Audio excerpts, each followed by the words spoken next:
After being told to wear masks for more than a year and a half now, Americans deserve a break. That's the message today from the CDC director, Dr. Rochelle Walensky. The Omicron surge is subsiding, so she says the agency is working on new relevant guidance that focuses more on COVID hospitalizations, not on infections. We must consider hospital capacity as an additional important barometer. We want to give people a break from things like mask wearing when these metrics are better, and then have the ability to reach for them again should things worsen. The NBC News reports the CDC could update its mask guidance as early as next week. But local officials and business leaders are not waiting for that. California just dropped its statewide indoor mask requirement today for vaccinated people only. Disneyland following suit. The theme park's new mask rules set to go into effect tomorrow. Then there's Coachella and Stagecoach. They're going even further. The music festivals are dropping all COVID restrictions. No vaccine, no testing requirements for their events coming up in April. And some of the nation's largest employers loosening mask rules for workers. Both Amazon and Walmart report fully vaccinated workers do not need to mask up on the job unless it's required by local law.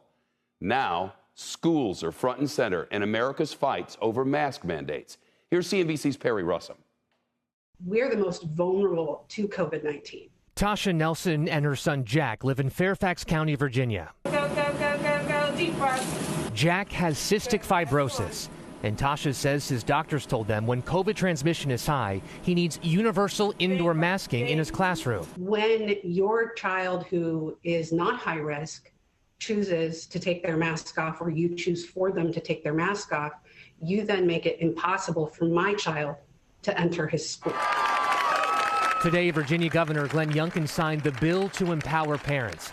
It gives parents the option of having their children wear masks in schools. We will get back to normal. That's right. And this is the path. Virginia is one of several states locked in mask battles. In Florida, Governor Ron DeSantis is backing a new proposal from a state lawmaker.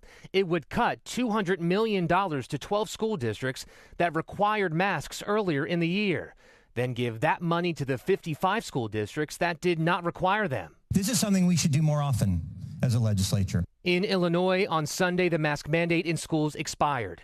On Monday, the state's Department of Public Health refiled an emergency order to continue masking. But yesterday, a group of bipartisan state lawmakers blocked the order, citing the temporary restraining order issued by a judge in response to an ongoing lawsuit. Back in Virginia, legal battles continue.